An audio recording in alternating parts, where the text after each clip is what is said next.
Il-Kummissjoni Ewropea batet opinjoni lill-Gvern Malti dwar il-ħaddiema tax-xatt u li fiha esprimiet tħassib dwar fatturi f'dan is-settur.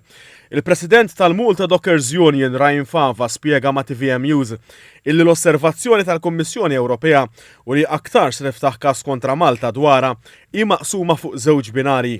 L-ewwel waħda hija tal-kwota tal-ħaddiema tax-xatt fejn il-Kummissjoni Ewropea qed tgħid illi ma taqbilx illi Malta jkollha kwota fuq l-ammont ta' ħaddiema.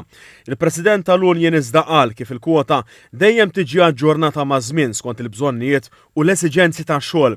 Kwistjoni oħra li qajmet il-Kummissjoni Ewropea hija dwar il-wirt tal-impjiegi. Qal li dinja xi ħaġa storika illi fil-passat l-impjieg ta' dawk li kienu jaħdmu fil-port awtomatikament kien jinterett minn uliedhom.